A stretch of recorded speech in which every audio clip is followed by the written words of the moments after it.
ล่ะมัดไปเลย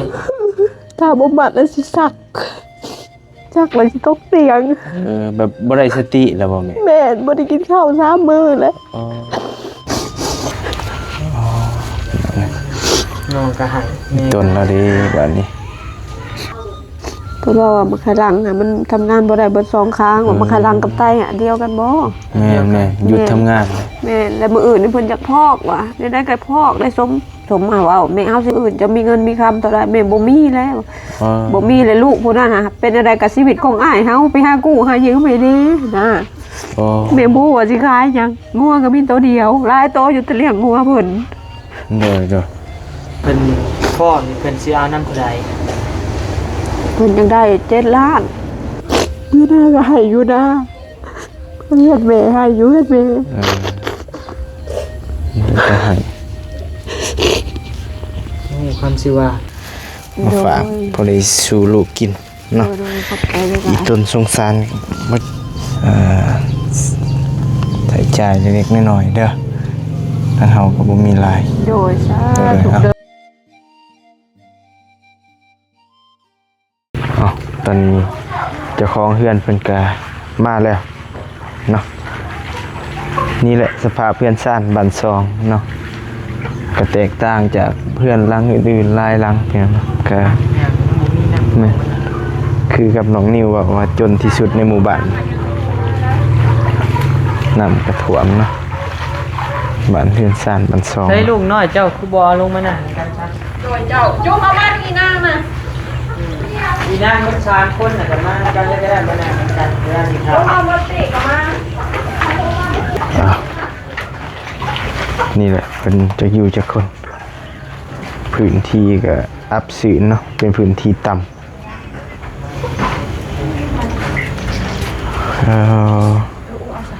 มีคนหน่อยพร้อม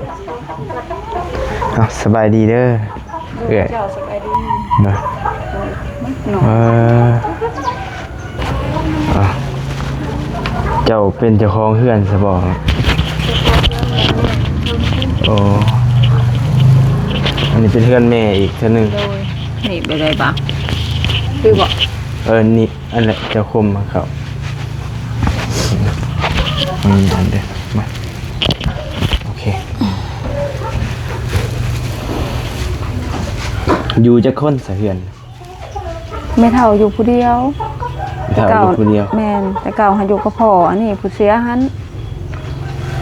เที่ยวไปเที่ยวมาเพื่อนตัวเองเพิ่นอยู่หัวบ่มีไฟอยู่เด้คนเป็นเพื่อนไทยดอกกระต๊อบหน้า เป็นเจ้าพนอนหน้าป่ะ หน้าก็แม่นเพื่อนก็แม่นอยู่พุ่นน่ะมาพี่กับป้าอยู่พุ่นก็บ่แม่นเพื่อน นอนอยู่หน้าเด้อ หน้าก็สำเพื่อนอยู่พุ่นเพื่อนก็คือบ้านอยู่นำกันอยู่นำเดียวบ่ได้เป็นแห้งผู้นั้นเป็นแห้งก็เลยมาพี่อาศัยจากโทรศัพท์นี่แบตเบิดก็ยังว่าจะสะเพื่อนแม่นี่ เอา เพิ่นผัดบ่มีไฟมีเพื่อน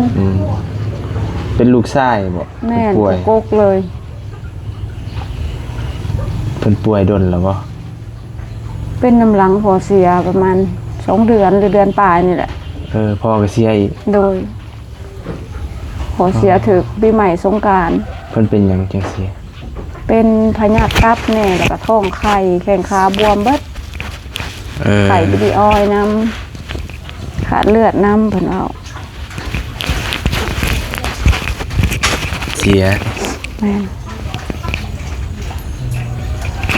แต่ตอนนี้นะเพิ่นอยู่น้ำไผอยู่เวียง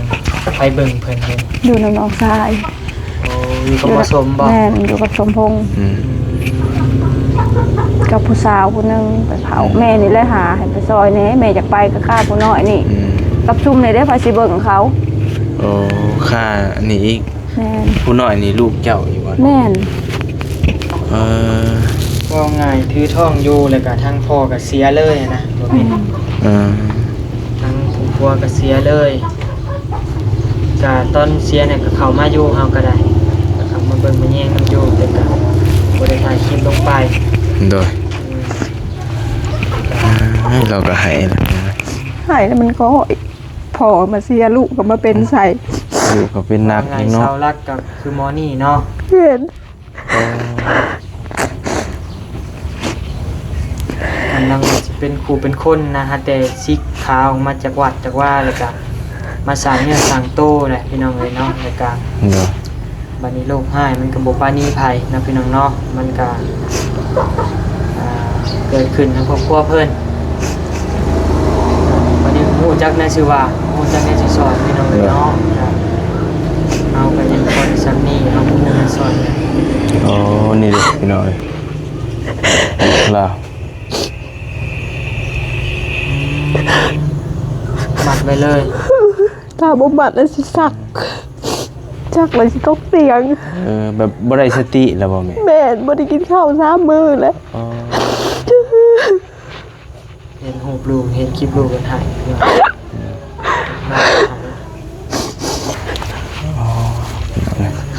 น้องก็หายแม่ จนแล้วเด้บัดนี้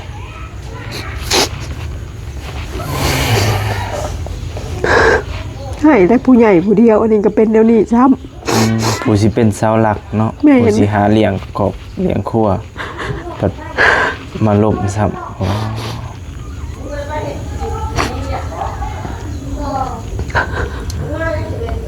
ง่ายๆโลกนี้มันกลัวบ่ค่อยหายอะไรพี่น้องผลกวดเพิ่นก็ออกมาแล้วบ่ แม่นเพราะว่ามันขลังอ่ะมันทำงานบ่ได้เบิด2ครั้งว่ามันขลังกับไตอ่ะเดียวกันบ่ แม่หยุดทำงานเลย แม่นแล้วมื้ออื่นนี่เพิ่นอยากพอกว่ะได้ก็พอกได้สมมาว่าแม่เอาสิพอกได้มื้ออื่นจะมีเงินมีคำเท่าใดแม่บ่มีแล้ว อ๋อ บ่มีเลยลูกผู้นั้นน่ะเป็นอะไรกับชีวิตของอ้ายเฮาไปหากู้หายืมไปเด้นะ อ๋อ แม่บ่ว่าสิขายหยังงัวก็มีตัวเดียวหลายตัวอยู่แต่เลี้ยงงัวเพิ่น เด้อกับบาด เป็นแบบ นี้ นี้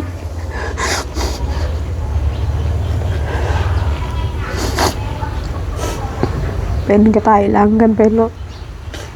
ผู้เดียวคิดแต่จะเหตุแบบใด ตอนนี้เนี่ยบ่มีเงินรักษาแล้วติ แม่น คันว่าเพิ่นพ่อนี่เพิ่นสิเอานำเท่าใด เพิ่นยังได้7 ล้าน โอ้พ่อได้ บ่ได้ผ่าตัดบอกหรือว่าจะนะบ่เพิ่นว่าพอเงินติดโตมีแต่ล้านหามื้อนี้ พ่อฉุกเฉินก่อนนะ อืม 7 ล้านหมื่นกว่าบาทเนาะ โดย เป็นเงินบาทกัน นี่หมื่นกว่าบาท จังได๋ก็ได้พ่อบอกเพิ่นว่า โดย บ่มีทางแก้อื่นแล้ว แม่น เพราะว่าบ่ได้หยุดทำงานเลยก็จะ โอ้ย เพิ่น เป็นสอง มี ขาง วิธีเดียวครับ ขั้นสุดท้ายเลยนะเนาะเดี๋ยว โดย มันหยุดทำงานเลยล่ะ เนาะคัน เลือ ค่ะ ดเสียมันกันเนาะ แม่ เทื่อที่2แล้วนี่เทื่อที่1อ่ะไปหมุกไปโรงหมอนี่แต่ก็ดีได้เงินสมมาแต่ไทยได้เงิน 30,000หวังดำหน้านี่พอกแล้วได้เดือนหนึ่งพอเบิดผิดยาก็เริ่มมาเป็นอีก โดย เนี่ยรอบที่2เลยได้นี่เนื้อหมดตัวแล้วน้องกะน้องหอบเงินมาแต่ไทย40,000บ่ได้เฮ็ดหยังเลย ปัวอายเบิดเลย บ่อ้ายหมดเลย บัดนี้มันก็บ่มีผู้หาเนาะ แม่น น้องชายก็ไปเฝ้าอายแล้ว แม่น เงินก็ใส่จ่ายเบิดแล้วพี่น้องเอ้ย รอบที่2เลยเด้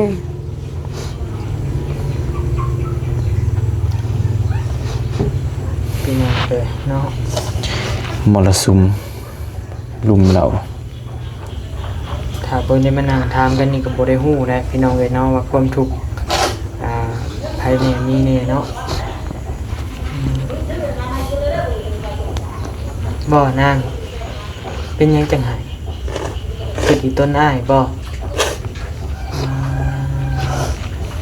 เฮ้ยตอนนั้นผู้ส่งกิบมาเป็นมัดไว้อยู่ อืม มือไม่ได้ก็จะเอาจนบ่อยู่คอนี่ก็เงยขึ้นคมอันนี้ลง อ๋อ อันนี้กับอันนี้อาศัยมัดไว้เพิ่นมาปัวตอนนี้สิท่านอยู่ถ้าบ่ปัวตอนนี้เลยสินักกว่านี้สิเป็นบ้าเลย อืม เพิ่นว่าอ่ะ โอ้ นี่กำลังเริ่มสิเป็นบ้า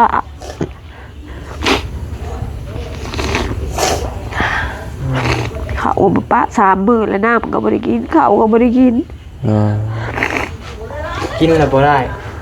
กินมันอื่นบ่ลงเหมือนว่า คันเศร้าสักแล้วหูเมื่อความคนแล้วว่าได้ก็ตอนสักแล้วว่ายังบ่ได้บอกบ่ถึกเลย อ๋อ มันจะค่อยอยากไปอย่างเดียวลูกพูดผิดแล่น โอ้เป็นนั้นน่ะ คือเป็นนั่นเนาะ บ่ฮู้นํ อืม หากเพิ่นตรวจมาก็มีแต่โรคเดียวนะ โดย โรคไต แม่น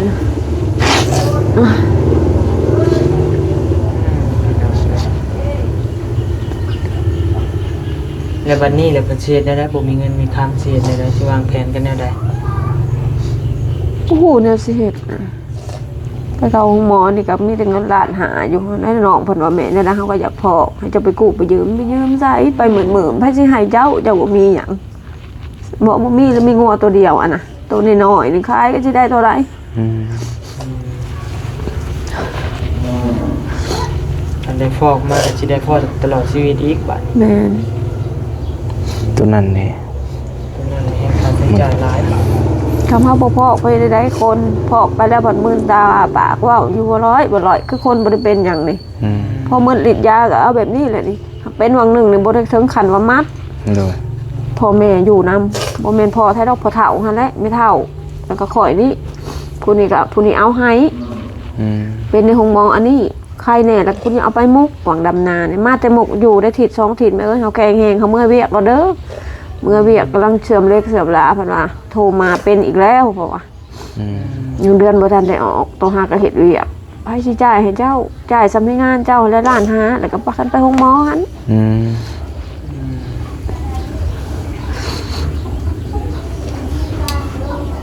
จังได้เฮ็ดที่ขายบนอยู่บนเช้านี่ก็บ่แม่นของเฮาของแม่ อืมเงินกงเงินเข้าบ่ แม่นของมูลของมัง เพิ่นก็มีลูกหลายเด้บ่ ก็บ่หลายเพิ่นหลายน้องเพิ่นเด้ อ๋อ คงมาแต่พ่อแต่แม่เพิ่นคือกัน อ่า อันนี้ก็เพิ่นก็บ่กล้าให้เพิ่นว่าเพิ่นก็ยังมีน้องมีหนุ่งของเพิ่น บัดทีของเจ้าน่ะบ่มีเลยบ่ บ่มีหยังเลย ตันเนาะตันทุกทาง ลูกมีจักคนลูกจ้ะ มี8คนน้อยๆนี่ 8ทั้งคนน้อย แม่น 2คนอยู่ห้องหมอบ่ แม่น2คนน่ะอยู่วัด บวชบ่ แม่นเฮาบ่กลุ่มบ่กลางเพิ่นแล้วก็ให้ไปบวช อืมหลายอยู่ลูกเพิ่นนี่ก็ ยังเหลือแต่พวกผู้หญิง4คนนี่อยู่นำ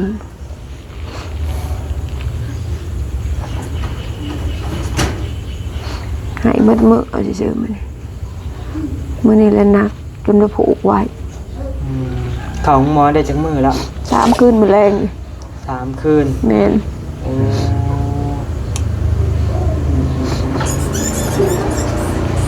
และค่าใช้จ่ายของหมอเนี่ยยังติดหนี้เพิ่นอยู่บ่หรือว่าจ่ายเพิ่นแล้ว บ่ได้ติดหนี้อยู่นี่จ่ายไปแล้ว บ่ที่เข้ากูมื้อนี่นะ บ่ฮู้แต่ลูกบ่ได้เว้าหยังให้พังเลย โอ้ เพิ่นบ่ได้ใส่สโลมมีแต่เพิ่นใส่เข็มหลอกใส่ยาเป็นเวลา โอ้ ถ้าใส่สโลมแล้วมันสิไปอั่งอีก อืม มันสิไป ครับออกบ่ได้ แม่นรอดชั่วโมงมาเพิ่นก็ไปใส่ยาให้ อืม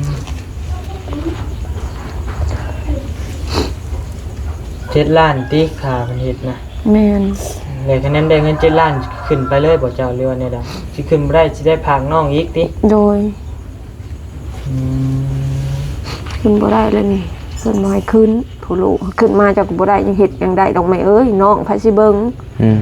แม่นความ ยัง ตัวนั้นอีกเนาะ แม่ แฮงสิเพิ่มอันภาระไปอีก ก็ได้ขึ้นไปค่าใช้จ่ายและมันสิหนักอีกค่าดูค่ากินเฮานี่ละ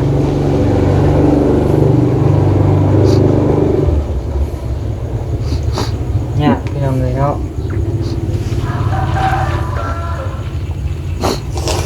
บอก ต้องในมืออื่นนี่เลยแม่นบ่ แม่นมื้อนี้เพิ่นเซ็นอิหยังเอกสารแล้วเมื่อไรน้องเพิ่นเว้าให้สมเว้าฮะ ยังขาดแต่เงินอย่างเดียว แม่น ทางที่ ก็ได้มี ค่า เงิน ใช้ แล้ว จ่าย เฮ็ดให้เลย หมู่เพิ่นซอยผู้ละล้านหาก็ได้เงิน3ล้านปลายว่าซั่นนะ อืม เขาบอกติดบ่าวนะซอย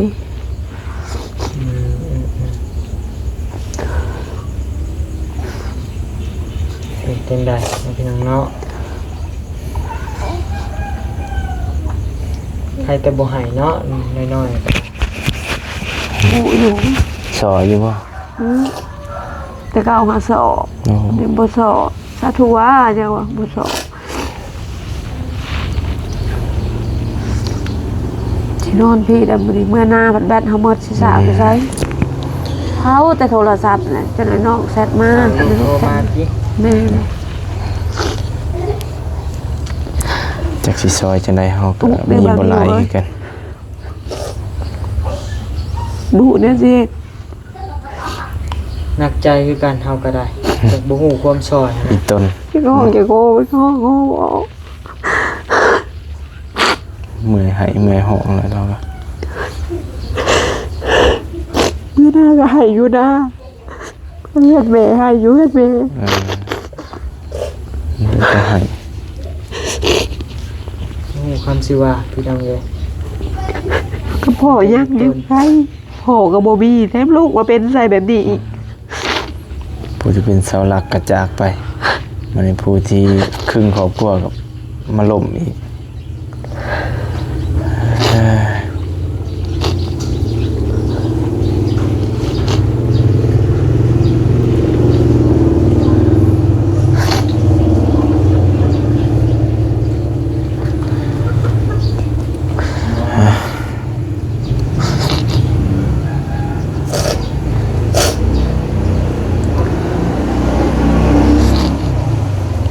แต่สู้ไปก่อนเนาะพังเบิ่ง เฮาก็บ่ฮู้จะสิซอยได้จังไดหั้นนะ เนาะ แต่บุญแล้วแต่กรรมก็ได้ แต่บุญวาสนาอีก ส่วนใหญ่เพิ่นทานได้เพิ่นสิเห็นมกเห็นใจเพิ่นก็สิซอยเนาะภาวนาว่าในนั้นพี่น้องเอ้ยมาได้ แม่ก็พูดได้สิ เนาะ แม่จะขึ้นไปว่าเจ้าซอยอยู่บ่ได้ดอกแม่เอ้ยเจ้ามาเจ้าก็เบิ่งซื่อๆเจ้าสิพาน้ำตาให้เฮาเบิ่งเจ้าพาน้ำตาจักอีสัง มีทำได้เนาะ เบิ่งเฮาจะเบิ่งเลยว่าลูก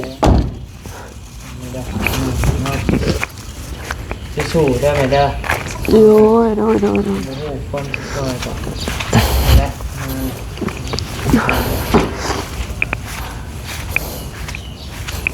ได้สิสู้นั่นแหละจิตใจแข็งไว้เนาะ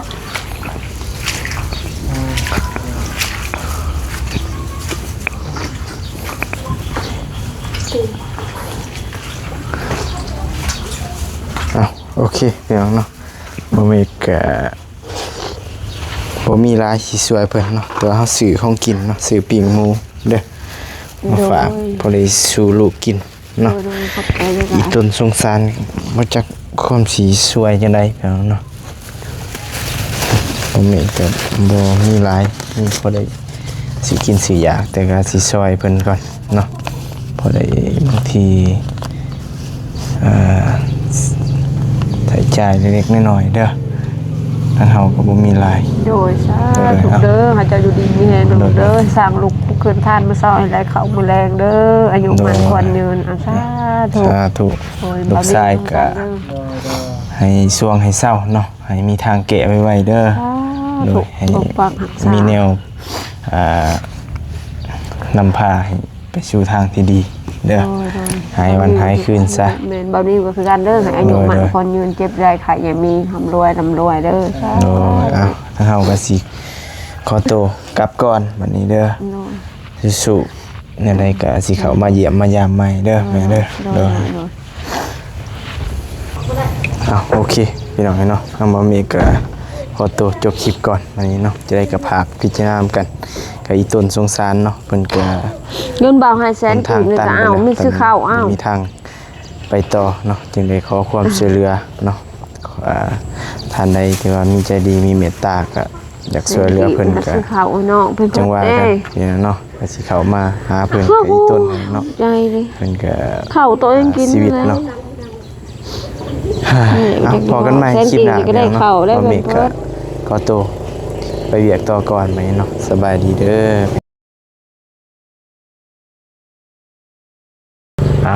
โอเค เปิดภาพมาบันนี้ก็ต่างสถานที่หน่อยหนึงเนาะต่อมาทางซอยก็อยู่เขตซิโนแหละบ้านยังตรงนี้ หมู่บ้านน่าจะขึ้นกับหมู่บ้านชัยเพชรนี่แหละ เออ เฮ้ยหรือว่าวัด บ้านหยังว่าบ้านชัยเพชรใช่เนาะพี่น้องเนาะหรือว่าวัดแก้วดวงดีนะพี่น้องเนาะทางเข้าไปนี่ก็เป็นหมู่บ้านตากแดดหยังไปหลายๆอย่างหลายๆบ้านเนาะวันนี้ก็บ่ค่อยฮู้ปานใดว่าหมู่บ้านหยัง โดยเอากราบทักทายสบายดีเนาะพี่น้องเบิดสุขุสุคนก็ยินดีเนาะต้อนรับเข้าสู่ช่องบ่เตียง V2 คือเก่าพี่น้องเนาะก็พอดีน้องนิวพามาหาเคสหนึ่ง เคสหนึ่ง เคสที่ว่าเมื่อเช้านี้เนาะพี่น้องเนาะทางบานิวได้รับแจ้งเคสมาว่าทางเพิ่นนี่ขอความช่วยเหลือเนาะพี่น้องเนาะว่าลูกชายเพิ่นเนาะพี่น้องเนาะลูกชายเพิ่นก็คือว่าขึ้นชื่อกับว่าเป็นหมู่บานิวเนาะพี่น้องเนาะหมู่แต่เฮิงแหละหมู่แต่ดนนานแหละเนาะพี่น้องเนาะก็เป็นครอบครัวหนึงที่ว่าทุกข์ยากแหละพี่น้องเนาะแล้วก็เพิ่นได้รับข่าวร้ายมาเช้านี้บ่เพิ่นโทรหาบานิวเนาะพี่น้องเนาะแต่บ่ฮู้ว่าเพิ่นได้รับข่าวร้ายมาแต่จักมื้อแล้วยังบ่ได้ถามรายละเอียดคักเนาะพี่น้องเนาะก็ได้เพิ่นได้ขอความช่วยเหลือกับบานิวว่าลูกชายเพิ่นเป็นโรคไตหรือว่ามักไขลังเสื่อม โรคไต คือแม่บ่เตียงนั่นแหละเนาะพี่น้องเนาะคือแม่ตู้เพิ่นเนาะว่าเพิ่นงานหนั ไต ก เสื่อมพี่น้อง ไตเสื่อมเลือดไตวายโรคไตวายเนาะพี่น้องเนาะ ระยะ น่าจะระยะสุดท้ายแล้วเพิ่นให้ฟอกแล้วเด้ สุดท้ายแล้ว ต้องได้ฟอกถ้าฟอกก็ถือว่าคันบ่ฟอกก็ถือว่าบ่รอดนะพี่น้องเอ้ยเนาะสิว่าจังไดตอนนี้เพิ่นอยู่เวียงพี่น้องไปเฮ็ดงานนี่แหละหาเงินเฮ็ดงานหาเงินมาเลี้ยงครอบครัวนี่แหละก็ไปหางานหาเฮ็ดเวียกอยู่เวียงก็ได้รถคันหนึงแล้วได้รถจักรคันหนึงแล้วก็มาเป็นแบบนี้พี่น้องเอ้ยเนาะ ลมป่วยซ้ำเนาะ โดย โอ้ เป็นโรคกับเป็นโรคแบบปัวหายขาดบ่ได้อีกนะพี่น้องเนาะเป็นโรคไตวายหรือว่าไขลังเสื่อมเนาะครอบครัวเพิ่นก็ตามที่บานิวสัมผัสมาแต่กี้กับทุกข์ยากที่ว่าขึ้นชื่อเลยแหละในบ้านนี่นะพี่น้องเนาะ จนที่สุดบ่ แม่น จนที่สุดในหมู่บ้าน บานิวก็ เพื่อนเพิ่นก็หนีแล้วอะ โดยแม่นแหละเฮือนซ่านเพิ่นก็นี่แหละ แต่ว่าถ้าเพิ่นบ่ โดยเบิ่งได้ภาพเฮือนภาพซ่านเพิ่นก็นี่แหละพี่น้องเนาะเป็นเฮือนไม้นะพี่น้องเนาะเป็นเฮือนไม้ก็จักบันนี้สิว่าในใดเนาะมันเกิดขึ้นน้ำหมู่ตัวเองนะพี่น้องเนาะก็ตอนนี้อาการก็นักแห้งว่าซั่นเนาะมีว่านอนอยู่ห้องหมอน่ะอยู่บ่ได้อยู่บ่ได้เลยเพิ่นต้องได้หมัดพี่น้องเนาะได้หมัดแข้งหมัดขาเดี๋ยวนี้นะเดี๋ยวมันเจ็บกินก็บ่ได้นั่นนี่ก็บ่ได้นะเจ็บดิ้นรนนั่นแหละนะพี่น้องเนาะสัญชาตญาณของคนก็ได้เจ็บมันอยู่บ่ได้แหละมันได้มัดแข้งมัดขาไว้เดี๋ยวนี้แล้วเพิ่นแจ้งมาว่าถ้าบ่ฟอกมีแต่บ่รอดอย่างเดียวนะพี่น้องเนาะก็โอ้ยพี่น้องเอ้ยอายุหาแต่20นี่แหละประมาณ20ปีนี่แหละ โอ้ยังหนุ่มยังน้อยอยู่เนาะแต่ว่าเป็นโรคหลายแหละ เป็นโรคที่ว่าบ่อยากให้เกิดเลยนะมันปัวบ่ได้เด้พี่น้องเอ้ยเนาะคันว่าได้ฟอกก็ฟอกตลอดชีวิตนะ โดย ถ้าพี่น้องท่านใดมีพ่อแม่พี่น้องเป็นโรคนี้แล้วพี่น้องสิเข้าใจนะว่ามันหายแห้งซำใดนะพี่น้องเนาะก็โอ้ยพี่น้องเอ้ยถ้าเป็นไปได้ก็บ่อยากมันเกิดพุ่นแหละนะพี่น้องเนาะ เมื่อยพี่น้องเอ้ย เกิดขึ้นน้ำหมู่ตัวเองแหละก็อายุน้อยอีกได้พี่น้องเอ้ยเนาะหาแต่20ปีนึงสิว่าแนวใด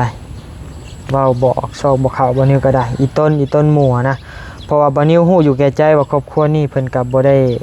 มีนะเป็นครอบครัวที่ขึ้นชื่อว่าทุกข์ยากที่สุดในหมู่บ้านบ่แม่นเอ้ยก็จังสิเป็นแนวใดแหละพี่น้องลองถามจากปากแม่เพิ่นเบิ่งอาการเป็นแนวใดตอนนี้เพิ่นว่ากินบ่ได้กินแล้วก็ออกกินแล้วก็ออกสิว่าแนวใดเนาะคนหูใจอยู่พี่น้องเอ้ย แต่ถามเพิ่นมาบ่ โดย เดี๋ยวไปถาม หน้าพี่น้องเลย เพิ่นถามความเป็นจริงเพิ่นอีก โด เทื่อย นึง เพิ่นอยู่หน้าเพิ่นเคสนี้กับพี่น้องเคยฮู้แหละพี่น้องก็อาจจะคุ้นหน้าคุ้นตาแน่เพราะว่าเบาเตียงก็เคยเข้ามาแล้วก็เบาลี่เคยเข้ามาเบาเหย้าก็เคยเข้ามาพี่น้องเนาะ แต่บ่ได้เข้ามาเฮือนหลังนี้อันนี้เป็นเฮือนไม่เฒ่าเพิ่น อ๋อ แต่ว่านั่นอยู่หน้ามาพี่น้องเนาะ โดย ไอ้เมฆก็น่าจะเคยเข้ามาที่บ่ บ่เคย บ่เคย อาจจะปีหลัง อืม 3 ปีหลัง จัง เพ ห ราะ วะ ว่าบ่เคยเข้ามาอีกเถอะหรือว่าเคยเข้าก็หม้องอื่นบ่แต่ว่าแถวนี้ น่าจะเคยเข้าอยู่หน้าพุ่นแหละเคยผ่านมาบ่ทางนี้ อ้ายบ่จื้อปานใด จังหวะกันเนาะพี่น้อง โด เนาะ ยเด้อ มีแต่รอเพิ่นมาก่อนเนาะพี่น้องเนาะ อ๋อตอนนี้เจ้าของเฮือนเพิ่นก็มาแล้วเนาะนี่แหละสภาพเพื่อนซ่านบ้านซองเนาะก็แตกต่างจากเพื่อนหลังอื่นๆหลายหลังเพียงเนาะก็แม่คือกับน้องนิวว่าจนที่สุดในหมู่บ้านน้ำกระถ่วมเนาะบ้านเพื่อนซ่านบ้านซอง เฮ้ยลูกน้อยเจ้าคือบ่ลงมานั่งกันซะ โดยเจ้าจุ๊บเอาบ้านอีนางน่ะ อีนางมัน3คนน่ะก็มากันเลยก็ได้มานั่งกันเวลาสิครั จุ๊ บบ เอามาติกับมา อ่ะนี่แหละเป็นจะอยู่จะคนพื้นที่ก็อับสูนเนาะเป็นพื้นที่ต่ำ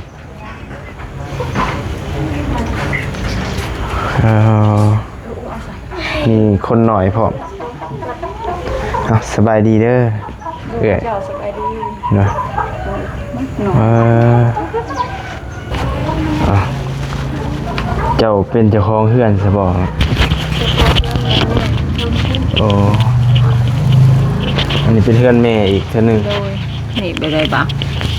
คือบอก นี่อันแหละเจ้าคมมาเขาอันเดียวมาโอเคอยู่จะค้นสะเทือน ไม่เท่าอยู่ผู้เดียว เท่าอยู่คนเดียว แม่นแต่เก่าหันอยู่กับพ่ออันนี้ผู้เสียหัน เออ เที่ยวไปเที่ยวมาเพื่อนตัวเองเพิ่นอยู่หัวบ่มีไฟอยู่เด้คนเป็นเพื่อนไทยดอกกระต๊อบหน้า อืมเป็นเจ้าพนนอนหน้าป่ะ หน้าก็แม่นเพื่อนก็แม่นอยู่พุ่นน่ะมาพี่ปะปะอยู่พุ่นก็บ่แม่นเพื่อน นอนอยู่หน้าเด้อ หน้าก็สำเพื่อนอยู่เพื่อนก็คือบ้านอยู่นำกันอยู่นำเดียวบ่ได้เป็นแห้งผู้นั้นเป็นแห้งก็เลยมาพี่ อาศัยจากโทรศัพท์นี่แบตเบิดก็ยังว่าจะสากเพื่อนแม่นี่ โอ้ อยู่เพิ่นผัดบ่มีไฟมีเพื่อน อืมเป็นลูกชายบ่ แม่น ป่วย กกเลย เพิ่นป่วยดนแล้วบ่ เป็นน้ำหลังพอเสียประมาณ2 เดือนหรือเดือนปลายนี่แหละ พ่อก็เสียอีก โดยพอเสียถึกปีใหม่สงกรานต์ เพิ่นเป็นหยังจังซี่ เป็นพยาธิตับแน่แล้วก็ท้องไข่แข้งขาบวมเบิดไข่บิดีออยน้ำขาดเลือดน้ำเพิ่นเอา เสีย แม่น แต่ตอนนี้นะเพิ่นอยู่นำไผอยู่เวียงไผเบิ่งเพิ่นเลย อยู่น้ำหนองทราย โอ้อยู่กับผสมบ่ แม่นอยู่กับสมพงษ์ อืม กับผู้สาวผู้หนึงไปเผาแม่นี่เลยหาให้ไปซอยแหน่แม่อยากไปก็ฆ่าผู้น้อยนี่ อืม กับชุมนี่ได้ไปสิเบิ่งเขา โอ้ค่าอันนี้อีก แม่น ผู้น้อยนี่ลูกเจ้าอยู่บ่ แม่น เออ ว่าง่ายถือท่องอยู่แล้วก็ทางพ่อก็เสียเลยนะบ่มี เออ ทางผู้ผัวก็เสียเลยก็ตอนเสียเนี่ยก็เข้ามาอยู่เฮาก็ได้ก็เข้ามาเบิ่งมาแย่งกันอยู่แต่ก็บ่ได้ถ่ายคลิปลงไป โดยเราก็ให้แล้วนะ ใช่แล้วมันก็พอมาเสียลูกก็มาเป็นใส่ ลูกก็เป็นนัก ว่า นี่ ไง เนาะ เสาหลักก็คือหมอนี่เนาะ เห็น อันนั้นจะเป็นครูเป็นคนนะฮะแต่ซิกขาวมาจากวัดจากว่าแล้วก็มาสร้างเนื้อสร้างโตแหละพี่น้องเลยเนาะแล้วก็ โดย บัดนี้โลกให้มันก็บ่ปราณีภัยนะพี่น้องเนาะมันก็เกิดขึ้นในครอบครัวเพิ่นบัดนี้ฮู้จักในชื่อว่าฮู้จักในชื่อสอนพี่น้องเลยเนาะเอาก็ยังคนสำนี้เอาผู้ในสอนเนี่ย โอ้นี่เด็กพี่น้อยลาว มัดไว้เลย ถ้าบ่บัดแล้วสิสัก จักเลยสิตกเตียง แบบบ่ได้สติแล้วบ่แม่ แม่บ่ได้กินข้าว3 มื้อแล้ว อ๋อ เห็นรูปลูกเห็นคลิปลูกกันหายเนาะ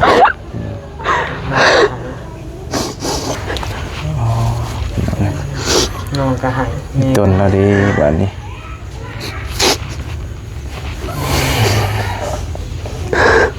ให้แต่ผู้ใหญ่ผู้เดียวอันนี้ก็เป็นเดี๋ยวนี้ซ้ำ ผู้สิเป็นเสาหลักเนาะ แม่เห็น ผู้สิหาเลี้ยงครอบเลี้ยงครัวปัด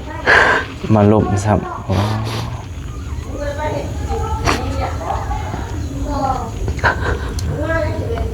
ง่ายๆโลกนี้มันกลัวบ่ค่อยหายอะไรพี่น้องผลกวดเพิ่นก็ออกมาแล้วบ่ แม่นเพราะว่ามันขลังน่ะมันทำงานบ่ได้เบิด2ครั้งว่ามันขลังกับไตอ่ะเดียวกันบ่ แม่หยุดทำงานเลย แม่นแล้วมื้ออื่นนี่เพิ่นอยากพอกว่ะได้ก็พอกได้สมมาว่าแม่เอาสิพอกได้มื้ออื่นจะมีเงินมีคำเท่าใดแม่บ่มีแล้ว อ๋อ บ่มีเลยลูกผู้นั้นน่ะเป็นอะไรกับชีวิตของอ้ายเฮาไปหากู้หายืมไปเด้นะ อ๋อ แม่บ่ว่าสิขายหยังงัวก็มีตัวเดียวหลายตัวอยู่แต่เลี้ยงงัวเพิ่น เด้อกับบาด เป็นแบบนี้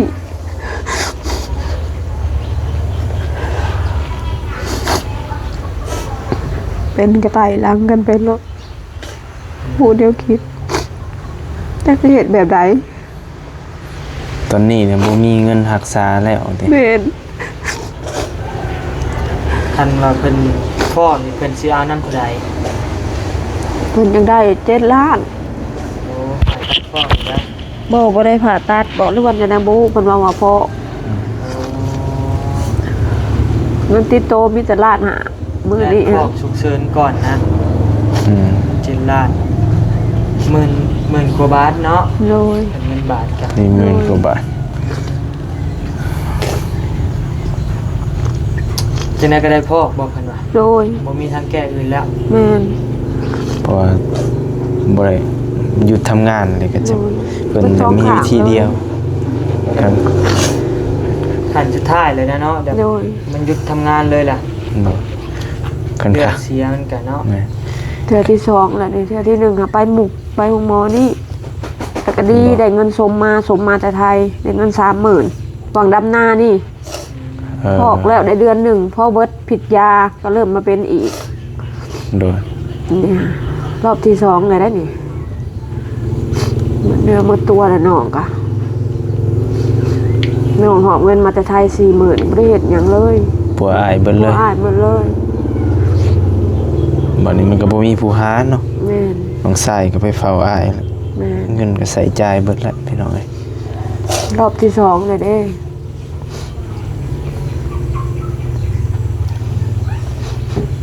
เป็นหยังเลยเนาะ มรสุมลุมเรา ถ้าเพิ่นได้มานั่งถามกันนี่ก็บ่ได้ฮู้แหละพี่น้องเอ้ยเนาะว่าความทุกข์ภายในมีแน่เนาะบ่นางเป็นหยังจังไห้คือที่ต้นอ้ายบ่ ไม่ตนนะผู้ส่งกิบมาเป็นมัดไว้อยู่ อืม มือไม่ได้ก็เอาจนบ่อยู่คอนี่ก็เงยขึ้นคมอันนี้ลง อ๋อ อันนี้กับอันนี้อาศัยมัดไว้เพิ่นมาปัวตอนนี้สิท่านอยู่ถ้าบ่ปัวตอนนี้เลยสินักกว่านี้สิเป็นบ้าเลย อืม เพิ่นว่าอ่ะ โอ้ นี่กำลังเริ่มสิเป็นบ้า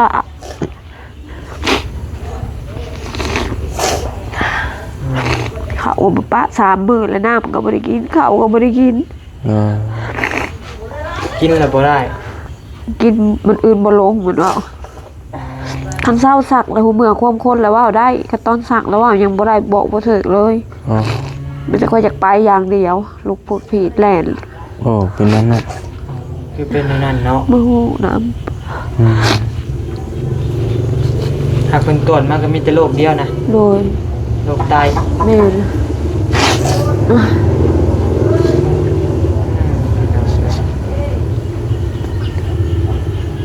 แล้วบัดนี้แล้วเพิ่นสิเฮ็ดได้บ่มีเงินมีคำสิเฮ็ดได้สิวางแผนกันแนวใด โอ้โหเนี่ยสิเฮ็ดไปเข้าห้องหมอนี่ก็มีแต่เงินล้านหาอยู่ได้น้องเพิ่นว่าแม่เนี่ยนะเขาก็อยากพอกให้เจะไปกู้ไปยืมใส่ไปหมื่นๆไผสิให้เจ้าบ่มีหยัง บอกบ่มีแล้วมีงัวตัวเดียวอ่ะนะตัวน้อยๆนี่ขายก็สิได้เท่าไหร่ อืม อันได้ฟอกมาก็สิได้พอตลอดชีวิตอีกบัด แม่น ตัวนั้นนี่ ตรงนั้นให้ค่าใช้จ่ายหลายบาท คำเฮาบ่พอกไปได้คนพอกไปแล้วบัดมื่นตาอ้าปากเว้าอยู่บ่ร้อยคือคนบ่ได้เป็นหยังนี่ อืม พอมื้อฤทธิ์ยาก็เอาแบบนี้แหละนี่เป็นวังหนึงนี่บ่ได้ถึงขั้นว่ามัด โดย พ่อแม่อยู่นำบ่แม่นพ่อแท้ดอกพ่อเฒ่าหั่นแหละไม่เฒ่าแล้วก็ข่อยนี่ผู้นี้ก็ผู้นี้เอาให้ อืม เป็นในห้องหมออันนี้ใครแน่แล้วผู้นี้เอาไปมุกหวังดำนาเนี่ยมาแต่มุกอยู่ได้ทิศ2ทิศแม่เอ้ยเฮาแกงแฮงเขาเมื่อเวียกก็เด้อเมื่อเวียกกำลังเชื่อมเล็กเสื่อมหลาเพิ่นว่าโทรมาเป็นอีกแล้วเพราะว่า อืม เงินเดือนบ่ทันได้ออกต้องหาก็เฮ็ดเวียกไผสิจ่ายให้เจ้าจ่ายสำนักงานเจ้าและร้านหาแล้วก็พากันไปห้องหมอหั่น อืม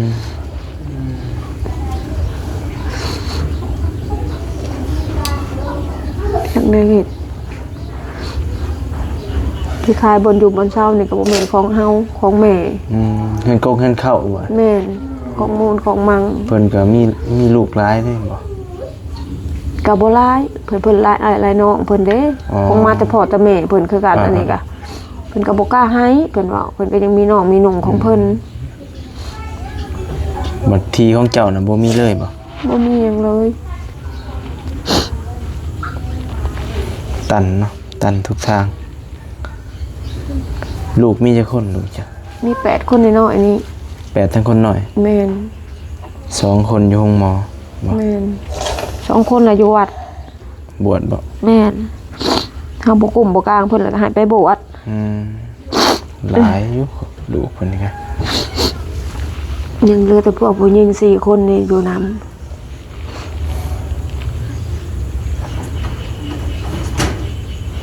ให้หมดมื้อเอาซื่อๆมื้อนี้แหละหนักจนได้ผูกไว้ เข้าห้องหมอได้จักมื้อแล้ว 3 คืนมื้อแรง 3 คืน แม่น โอ้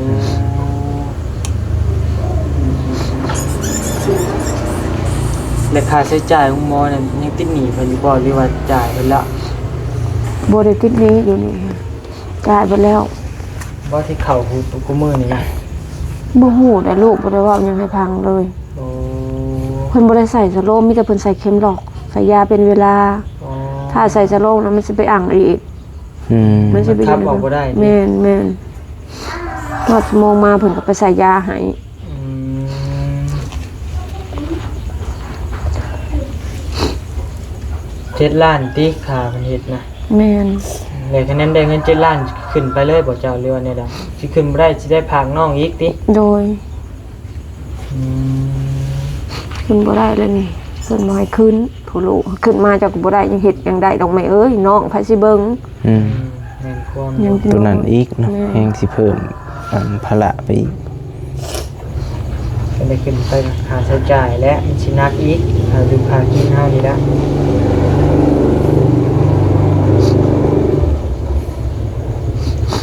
ยากพี่น้องเลยเนาะ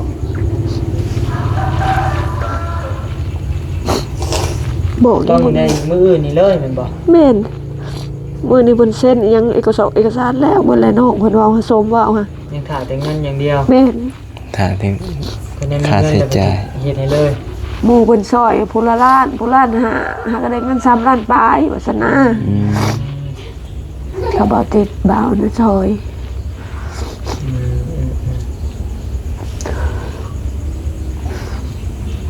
เป็นจังได๋พี่น้องเนาะใครแต่บ่ให้เนาะน้อยๆก็ ผู้อยู่ สออยู่บ่ อืมแต่ก็เอามาสอบ โอ้ เดี๋ยวบ่สอบสาธุว่าเจ้าว่าบ่สอบ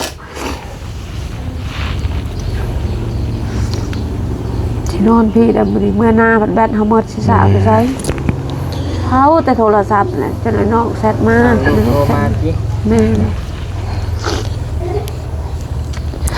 จักสิซอยจังได๋เฮาก็มีบ่หลายคือกัน ดุเนี่ยสิ หนักใจคือกันเฮาก็ได้แต่บ่ฮู้ความซอยนะ อีต้น พี่ก็จะโกไปข้อบอก เมื่อยให้เมื่อยห้องแล้วเราก็ ไม่น่าก็ให้อยู่นะ เฮ็ดแม่ให้อยู่เฮ็ดแม่ เดี๋ยวจะให้ นี่ความสิว่าพี่น้องเลย ก็พ่อยังไงพ่อก็บ่มีแถมลูกมาเป็นใส่แบบนี้อีก ผู้ที่เป็นเสาหลักกระจากไปมันในผู้ที่ครึ่งครอบครัวกับมาล่มอีก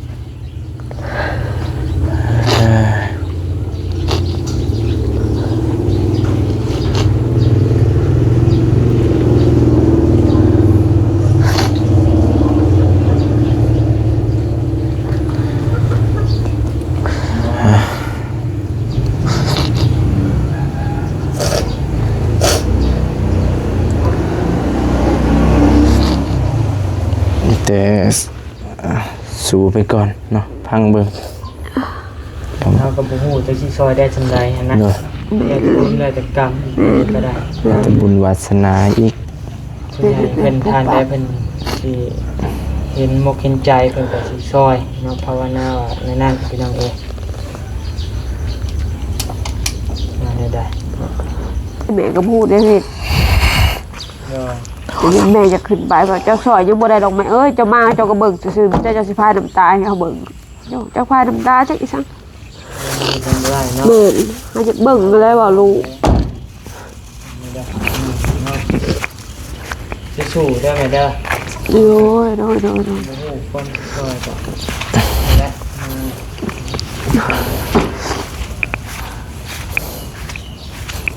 ได้สู้ๆนั่นแหละจิตใจแข็งไว้เนาะ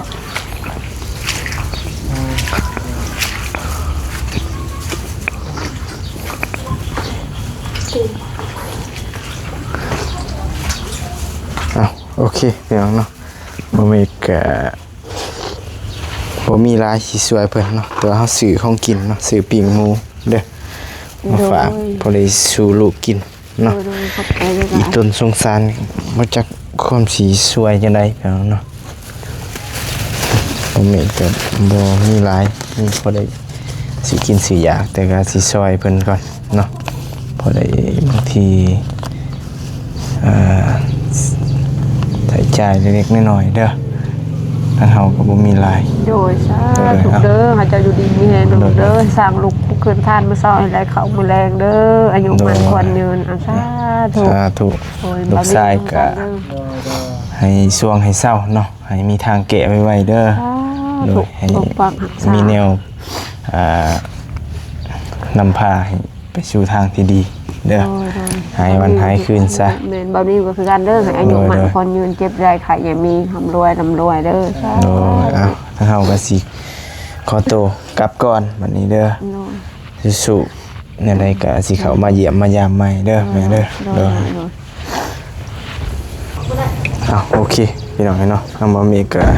ขอตัวจบคลิปก่อนบัดนี้เนาะจะได้กับภาคพิจารณากันกับอีต้นสงสารเนาะเพิ่นก็ เงินบ่าวให้แสนถึงนี่ก็เอามีซื้อข้าวเอา มีทางไปต่อเนาะจึงได้ขอความช่วยเหลือเนาะ